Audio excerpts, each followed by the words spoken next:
Either Jeffrey MacDonald slaughtered his family, or there were intruders imitating the Manson family.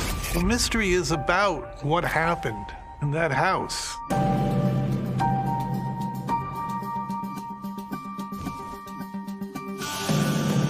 Wilderness of Air is a multi-part true crime documentary series about the famous MacDonald case. Back in 1970, Dr. Jeffrey MacDonald has been charged with the murders of his pregnant wife and their 2 young daughters. MacDonald blamed the crime on a group of hippies. And what's unique about this series is that it makes the whole story come alive all over again. It's the most popularized crime in American history. He's been swirling through the public consciousness for 50 years. a best-selling book, the miniseries. The television movie Fatal Vision.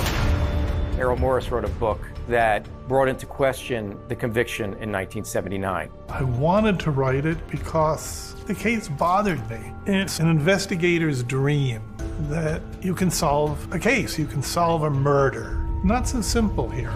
The answers to who did it, what happened, why it happened are elusive. The real perpetrators of the crime could never be found.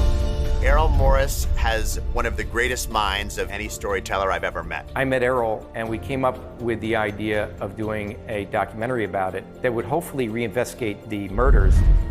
The book was the starting place, but ultimately we had to do our own investigation. It has gone beyond the book in the sense that Marc has been enormously successful at getting people to talk to him, doing additional research. We tried to track down everybody who was connected to the case. And these people kept a lot of the investigative materials, newspaper articles, and audio and video recordings of events that had happened years ago. If somebody kills your daughter and 2 grandchildren, are you supposed to sit back and do nothing about it?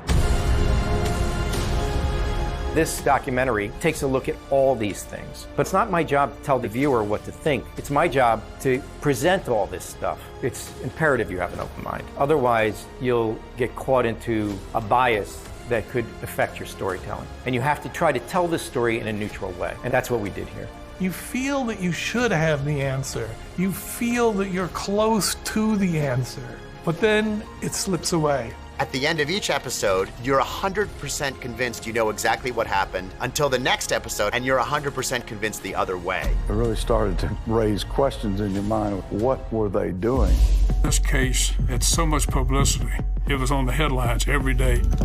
There was all this storytelling swirling around 1970 when the murders happened, and 1979 when the trial happened, and 2012 when the evidentiary hearing happened. And we needed a way to tell the audience that there were multiple views from multiple outlets, multiple storytellers about these events. So we've created a new way of storytelling in true crime documentaries, using audio in a way that's never been used on television before. The crime scene handling by the Army is a primary example of a crime scene investigation gone mad. And we created this spinning television monster to tell the audience that this was a big deal. What happens when a narrative takes the place of reality? I was most impressed by Marc's dramatizations he did of the crime. He shot them as if they were from a narrative film. And as I looked to the right, I saw a woman. I said, what the hell is she doing here? And we used cinematic recreations because I thought putting the viewer in the era that we're examining was really important. The next thing I know, I heard some screaming. What a strange, strange, strange story. A product of the times, the craziness of the times.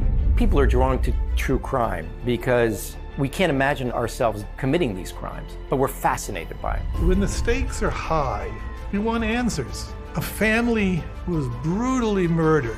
We want to know what happened, who did it, why.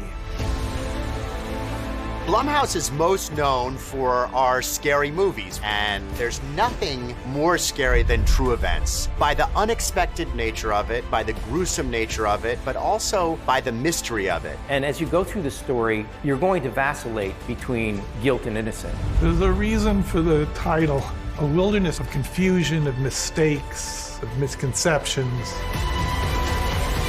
a wilderness of error.